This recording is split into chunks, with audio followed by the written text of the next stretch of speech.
2011, and the first time a privately owned spaceship will be used for a crewed orbital launch.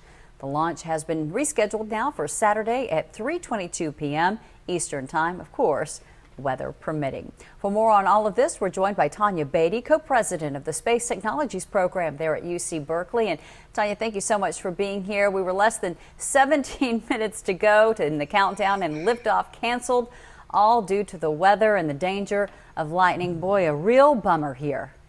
Yeah.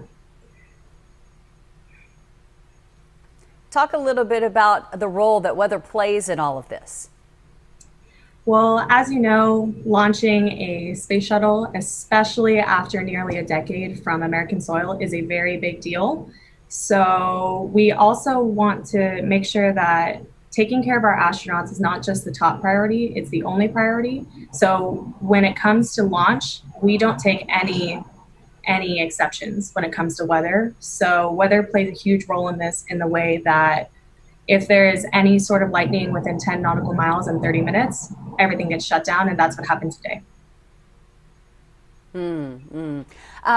How close could the countdown have gotten before they said, no way, it's not going to happen?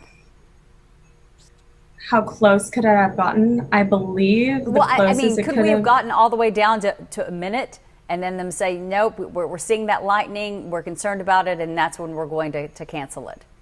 Absolutely. We don't sacrifice the safety of our astronauts.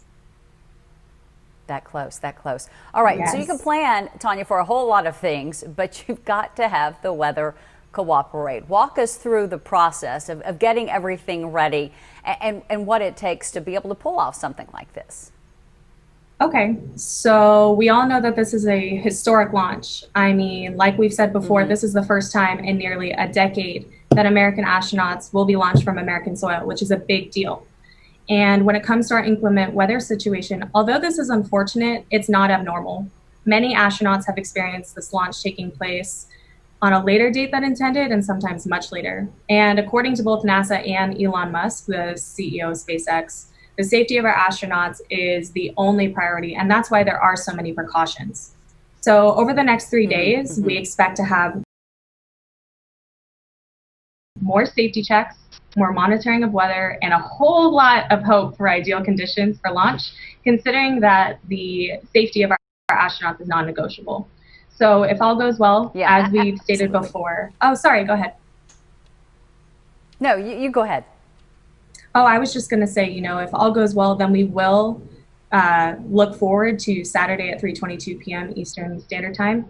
And if the weather still isn't cooperating, then we try again. We try again, we try again, because we can never have too much practice.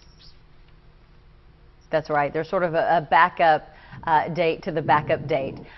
Yes. What about for the astronauts themselves? Obviously, they know that this is a possibility and that no one is going to do anything to put them at risk.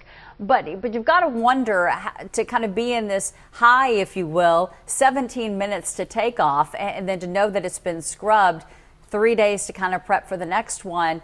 What might that be like for the astronauts themselves? I would say it would definitely be disappointing, especially because this is such a historic launch. However, as I said before, although it is disappointing because you're in this rush, you're in the capsule, you're ready to go, you're ready for the go, no go, and just to hear a no go is disappointing. However, they've prepared for this. Every astronaut, or almost every astronaut, has gone later than intended. So it is disappointing, but they have prepared for this. Yeah. All right. It just gives us all a few more days to get even more excited about this potential liftoff. As you said, though, weather permitting. Tanya Beatty, really appreciate your time. Thank you. Thank you so much. Have a good day.